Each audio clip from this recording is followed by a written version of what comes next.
వైద్య రంగంలో allopathy, homeopathy, ప్రస్తుతం నేచురోపతి కూడా ప్రాచుర్యంలోకి వస్తుంది.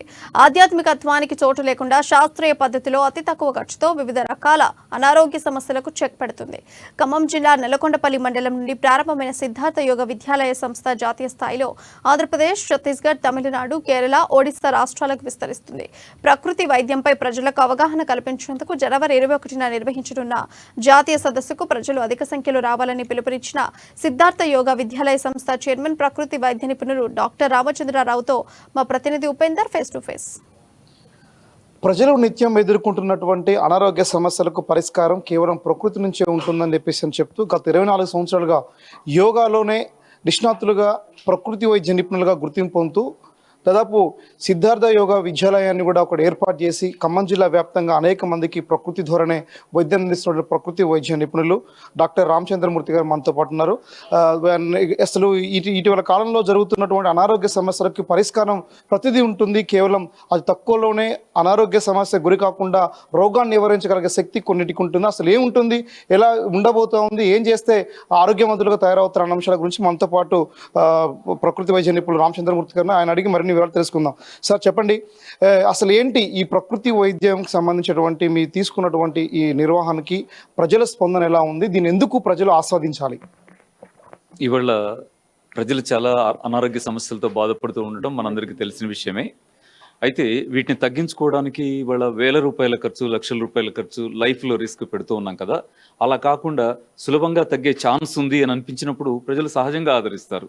నిజంగానే ఇప్పుడు షుగర్ జీవితాంతం తగ్గదంటాం కాదు, అది ఒక 3 నెలల్లో నిజంగానే తగ్గే ఛాన్స్ ఉంటే మన వాళ్ళకి ఎందుకు వద్దు? థైరాయిడ్ ఉంది, ఎంతమంది థైరాయిడ్తో బాధపడుతున్నారు. లైఫ్ అంతా 25 mcg మొదలెట్టి 150 mcg దాకా టాబ్లెట్లు వేసుకొని బాధపడుతున్నారు కదా. కాదండి, వాళ్ళకి 3 నెలలు తగ్గే ఛాన్స్ ఉంది, చాలా నేచురల్గా మందు లేకుండా అన్నప్పుడు వాళ్ళు ఎందుకు ఆదరించరు? అలా మనకు ఉపయోగపడుతుంది కాబట్టి గత 24 సంవత్సరాల ఈ ఆరోగ్య ఉద్యమంలో అనేక మంది ప్రజలు పాల్గొంటున్నారండి. వేలాది మంది దీంట్లో నుంచి స్వస్థత పడుతున్నారు. అంటే మీరు చెప్పినటువంటి ఇప్పుడు హోమియోపతి, అల్లోపతి, కొత్తగా నేచురోపతి అనేది కూడా కొత్తగా ప్రజలకు వినడానికి కూడా కొంత ఆశ్చర్యకరంగా ఉంది. అసలు ఈ మూడింటికి తేడా ఏందంటారు? అంటే ఆ మూడింటికి తేడా ఏంటనే దానికంటే కూడా మనం ఆలోచించాల్సింది ఏంటంటే, పెద్దవాళ్ళకి గుర్తొస్తుంది, కుర్రాళ్ళకి చెప్పలేను కానీ పెద్దవాళ్ళకి గుర్తొస్తుంది. మనం అంటే నాకు 60 ఏళ్ళు, ఆ వయసు వాళ్ళంతా ఆలోచించండి. చిన్నప్పుడు చాలా రకాల ఇబ్బందులతో మనం బాధపడితే అన్నిటికీ పరిష్కారాలు వంటగదిలో ఉండేయలేవా? వాము ఉండేది, ఇంగు ఉండేది, సొంటి ఉండేది, ధనియాల కషాయం ఉండేది, ఆముదం దాగించడం ఉండేది. ఎన్ని రకాల పద్ధతులు నేచురల్గా ఉండేవి మనం పాటించున్నాం. అలా సహజంగా పాటించే వాటిని సిద్ధార్థ యోగ విద్యాలయం ఏం చేస్తూ ఉందంటే, ఆధునిక వైద్య విధానం సాధించినటువంటి సైంటిఫిక్ మెథడ్స్ని అప్లై చేసి నూతనంగా రూపొందించి ప్రజలకి అందించడం ద్వారా మంచి ఫలితాలని సత్వరం, ఖర్చు లేకుండా తెచ్చుకోగలిగేటువంటి వైద్యాన్ని అభివృద్ధి చేశాం. అంటే యోగా ద్వారా కూడా కొంత సమస్యల పరిష్కారం లభిస్తుంది అంటూ కూడా మీరు ప్రచారం చేస్తూ ఉన్నారు. అదనంగా ఈ వైద్యానికి సంబంధించింది యోగా రెండు ఏకమంటారా, వేరు అంటారా? అసలు అంటే యోగా అనేది శ్రమకు సంబంధించిన విషయం అండి. బ్లడ్ సర్క్యులేషన్ పెరగడానికి, టాక్సిక్ మెటీరియల్ ఎలిమినేట్ కావడానికి ఉపయోగపడే అనేక శ్రమల్లో యోగా కూడా బాగా అభివృద్ధి చెందిన శాస్త్రంగా ఉంది. ఉదాహరణకి శారీరక శ్రమ చేస్తాం అనుకోండి, ఉత్పత్తుల్లో అదొక పద్ధతైన శ్రమ. అలా కాకుండా ఇది జబ్బులు తగ్గటానికే రూపొందించినటువంటి శాస్త్రీయమైనటువంటి పద్ధతి.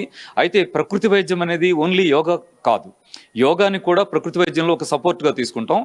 ప్రకృతి వైద్యంలో అత్యంత ప్రధానంగా ఏం చేస్తామంటే సూర్యరశ్మి, ఆహారము, నీరు, మట్టి, ఈ రకమైనటువంటి పద్ధతులను, నేచురల్ మెథడ్స్ను ఉపయోగించి దీర్ఘకాలిక జబ్బుల్ని కూడా ఎలా తగ్గించుకోవాలో మన ప్రజలందరికీ నేర్పుకుంటాం. అంటే 24 సంవత్సరాల ఫలితాలు ఎక్కడన్నా రాబట్టారా? చాలా మంది మీ దగ్గర ట్రీట్మెంట్ కోసం వచ్చిన వాళ్ళందరికీ కొంత రికవర్ అయ్యారు అనేటువంటి అంశాలు ఏమన్నా 1-2 ఉదాహరణలు అని చెప్తారు?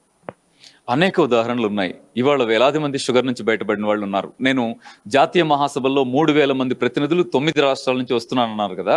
అక్కడ వచ్చే వాళ్ళంతా ఎవరు? అనేక సమస్యల నుంచి బయటపడిన వాళ్ళు.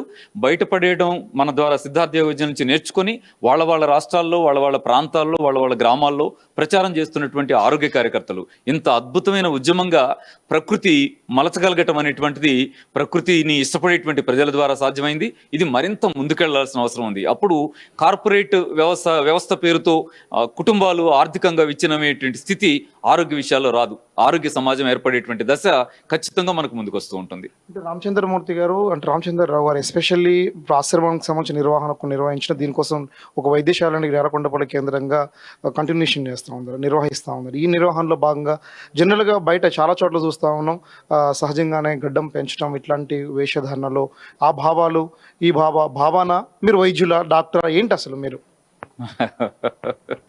భలే ప్రశ్న అడిగారు.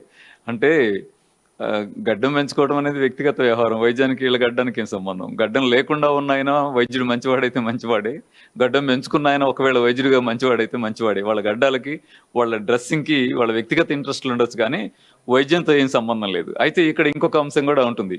యోగా అనగానే, ప్రకృతి వైద్యం అనగానే ఏదైనా ఒక మతానికి, వ్యవహారాలకి సంబంధించిన వ్యవహారం అనే డౌట్ వచ్చి అట్లా ఏదైనా మీ ప్రశ్నలో లోన మనసులో అలా ఉండుంటుందేమో. ప్రకృతి ఒక మతాంది కాదండి. ఇప్పుడు దేశభక్తి అంటాం, మంచి విషయమే, కాదనటం లేదు. ఎవరైనా ఒక దేవుణ్ణి ఇష్టపడతారు, మంచి విషయమే, కాదనటం లేదు. కానీ మీ దేశం కాని దేశంలో ప్రజల్ని ఎవరు సృష్టించి ఉంటారు? వాళ్ళకు కూడా ఒక దేశమాత ఉంటుంది కదా. కాబట్టి భారత మాత అని గౌరవించే మనం ఎలా ఉండాలంటే, రష్యా మాత, చైనా మాత, ఇంకో మాత ఉంటే కూడా ఇది భూమాత, భూమి మీద పుట్టిన ప్రజలందరూ ఒకటే అనే భావంతో ఉంటే రైట్ అవుతుంది తప్ప ఏ మతం రైట్ అంటే రైట్ కాదా, ప్రశ్నే రైట్ కాకుండా పోతుంది. అలాగే పంచి కట్టుకోవడం రైటా, ప్యాంట్ వేసుకోవడం రైటా, ఎవరి ఇష్టాలు వాళ్ళ కల్చర్ని బట్టి ఉంటుంది. వాళ్ళని వాళ్ళ ఇష్టాలని మనం రెస్పెక్ట్ ఇవ్వాల్సింది. ఇది ప్రస్తుతం ఖమ్మం నేలకొండపల్లిలో జరిగేటువంటి ఈ నెల 21వ తారీఖున జరిగేటువంటి ఒక ప్రకృతి సమ్మేళనానికి సంబంధించి అందరూ హాజరు కావాలి. మీ ఆరోగ్యం పట్ల అత్యంత సులువైనటువంటి తక్కువ ఖర్చు మోతాదుతోటి ప్రజలందరికీ ఆరోగ్యాన్ని ఇచ్చేటువంటి ఒక గొప్ప అవగాహన సదస్సు నిర్వహిస్తూ ఉన్నాం. రండి, ఈ ప్రకృతి వైద్యం యొక్క గొప్పతనాన్ని మీకు తెలియజేస్తామని చెప్పేసి అని కూడా మనకు ఇప్పటికే ఆ ప్రకృతి వైద్య నిపుణులు డాక్టర్ రామచంద్రమూర్తి గారు పిలుపునిచ్చారు. ఇది ప్రస్తుతం కెమెరా పర్సన్ హరితో ఉపేందర్, రమ్మానిస్, ఖమ్మం.